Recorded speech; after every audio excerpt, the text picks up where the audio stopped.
Well, I know there is a debate about is it nurture or nature in terms of being gay. I definitely feel like I was born this way. I hadn't a clue. I was the most clueless person on the face of the planet. My earliest recollection of knowing that I was a homosexual slash gay slash different was sometime in the early 1950s. I was watching Superman on TV. I never had a relationship growing up. I was the kid that babysat on Friday nights because I didn't have a date. It was Labor Day, 1985. March 6, 1993, the day my father died. The summer of 1988, my entire life changed. It was Labor Day, 1985. I had a call from a former lover who was living in New York City. I hadn't heard from Jonathan in quite a while. We were chatting on the phone, and he invited me to come down to the city. I don't know why. I put him off, and then the next time we spoke, he asked again. Insisted, really. So I told him, okay, I'll be down in November for Veterans Day weekend. March 6, 1993, the day my father died. I had moved in with him almost 15 years earlier when my mother had passed. He had called me and said, "Tom, I can't do all this. Come home just till I get back on my feet." So I moved home and went back into the closet.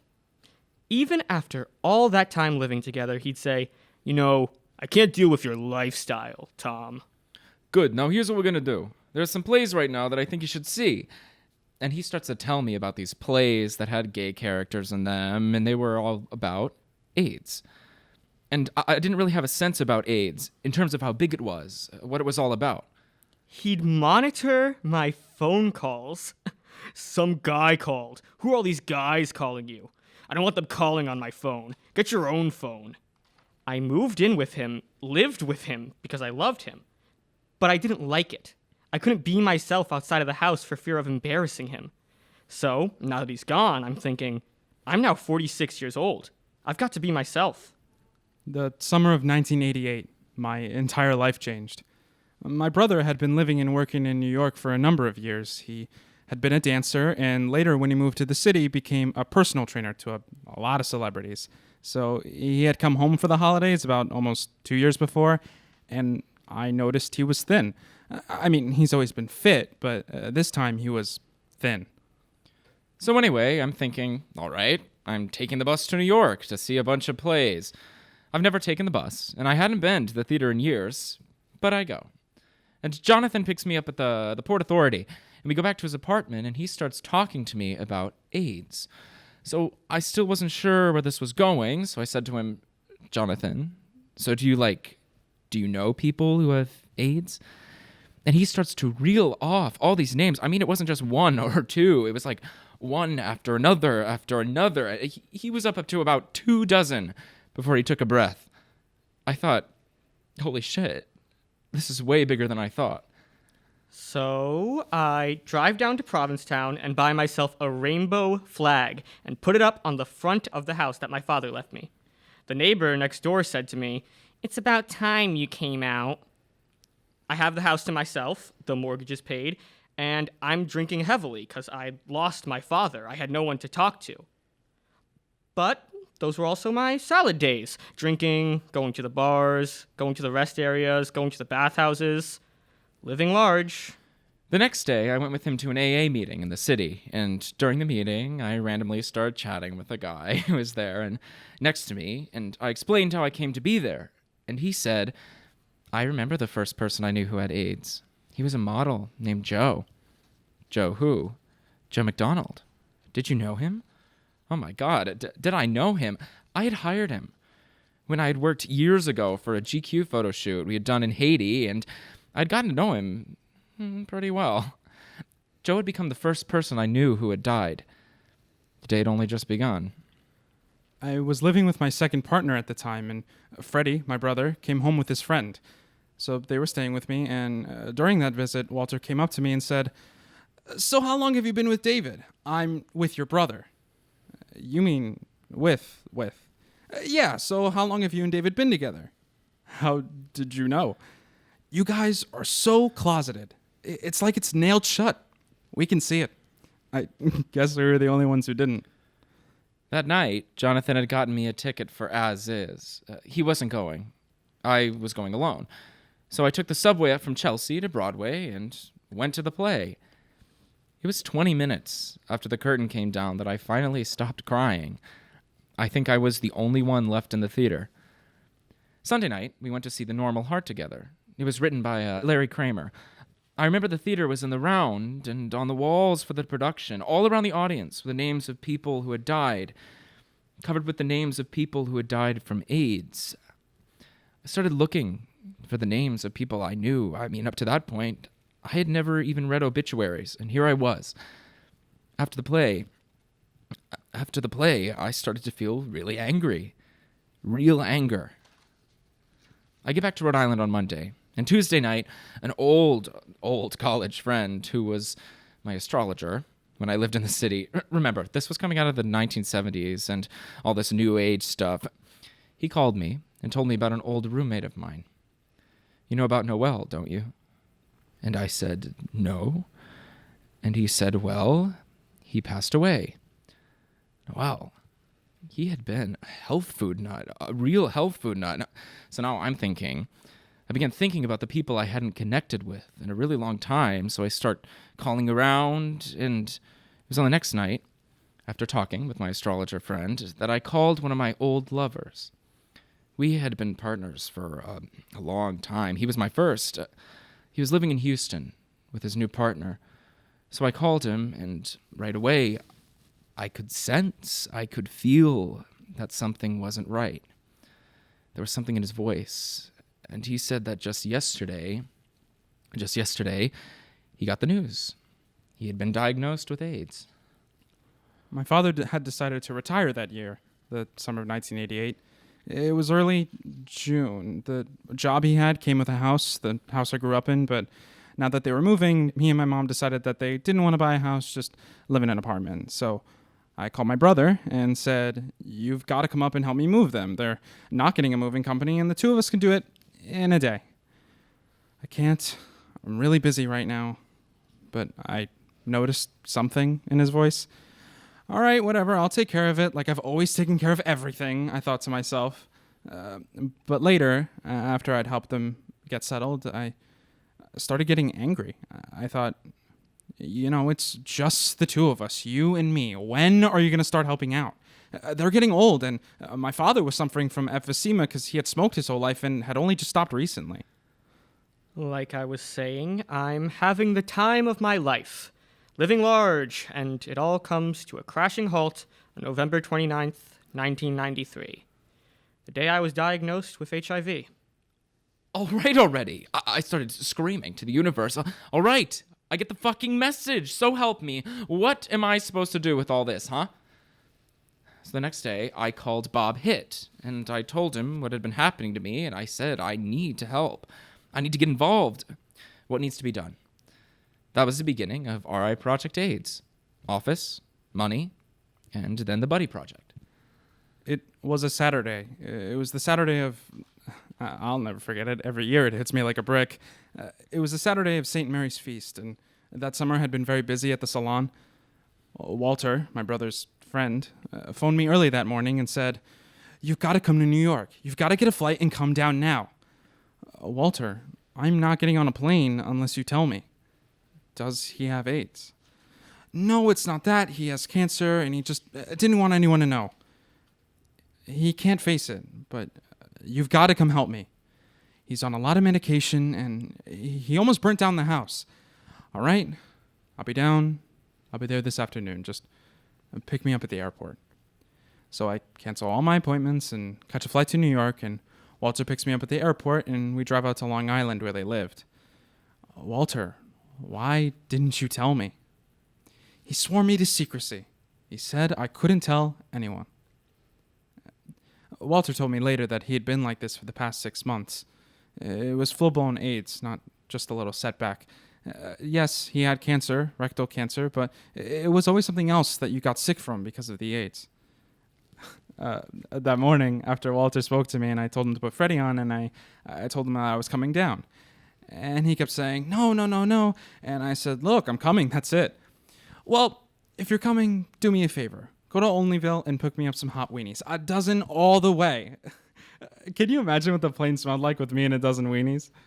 So we get to the house, and I put them on the kitchen table, and he comes out of the bedroom. When he came out of the bedroom, he was so gone.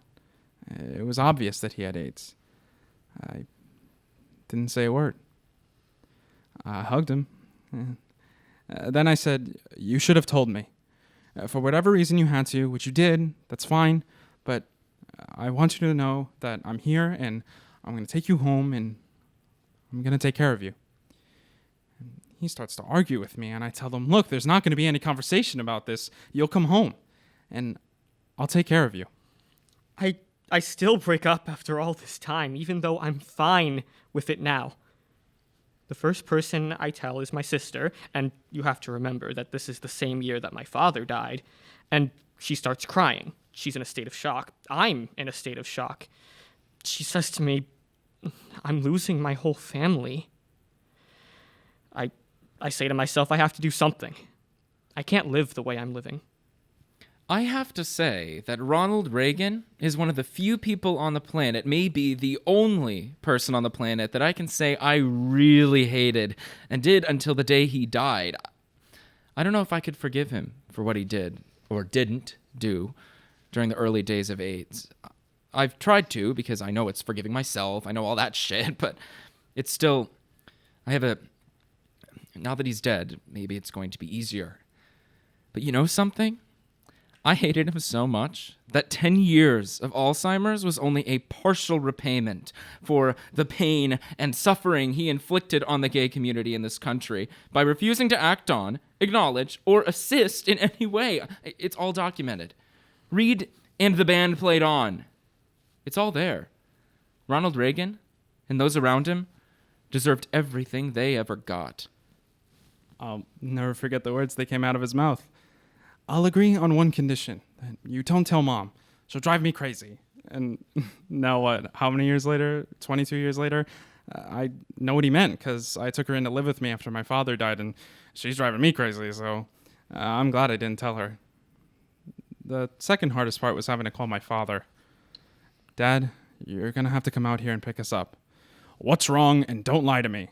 I've never lied to you, and I won't. He's got cancer, and it's really bad. I'll be there. But you don't worry, I'll be there. Just give me the address." In 3 hours, he was there. My father used to go everywhere, wherever my brother lived. Boston, Narragansett, Hartford. Whenever there was a problem, my father always got in the car to go get him, to help him fix things, and he always did. So when he showed up, oh my God, I have to deal with him and not tell him the truth. So he came into the house, and when he saw my brother, he shook his head, hugged him, and said, "Okay, I'm going to go get the car ready." My dad never cried in front of us. I followed him out, and he started to take a cigarette out of his pocket. "Mick, I'm sorry, I need one."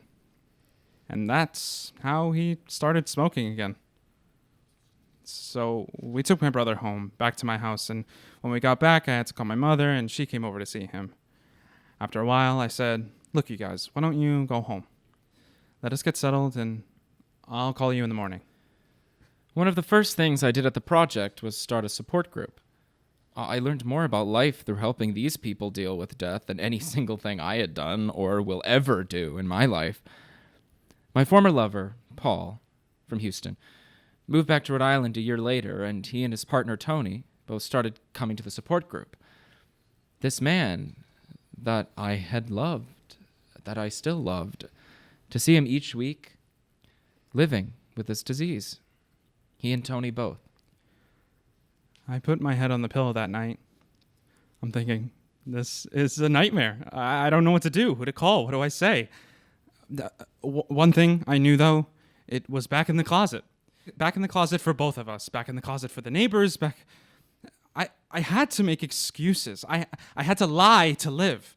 I couldn't say that my brother is dying of this disease. Don't tell that one. Don't tell the family. Don't tell this one. This was the lie that had to be supported until he died. July turned into August, and August turned into a very long month. He would rally, and then he would fade, and then rally, and then we had found a doctor in Rhode Island who was really good, and he had said to me that we had to take precautions. We needed to start using rubber gloves. So now I had to tell my parents. I had to explain what he really had. You could see it on their faces. He's gay. It devastated them.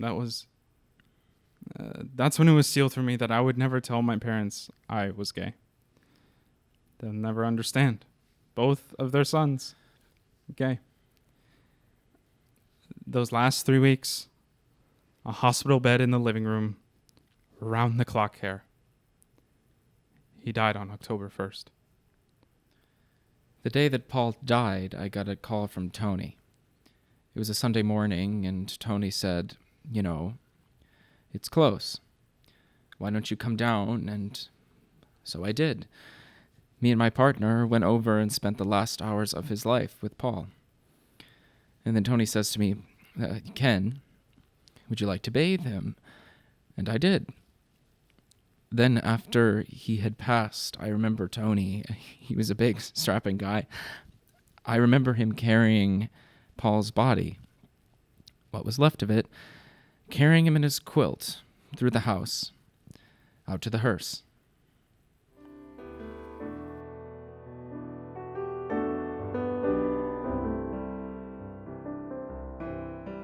I was born this way.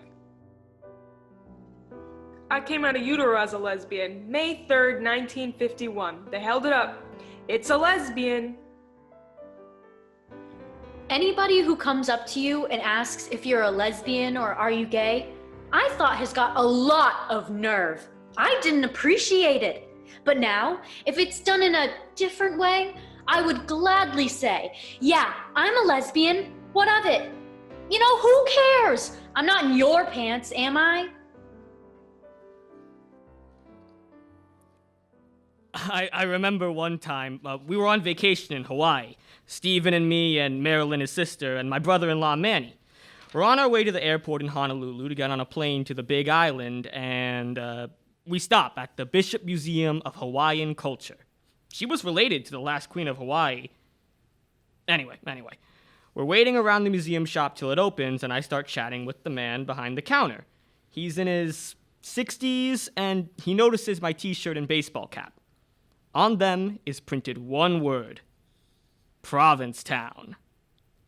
Oh, are you from Massachusetts?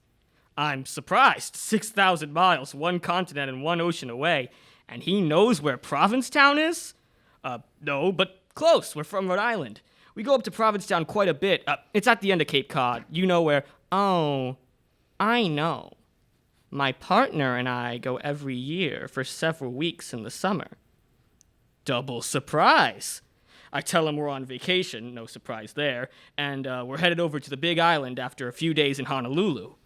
In the meantime, Marilyn has been looking at the prices for admission, and she says, Manny, you can get a senior citizen's discount, but we'll have to pay full price.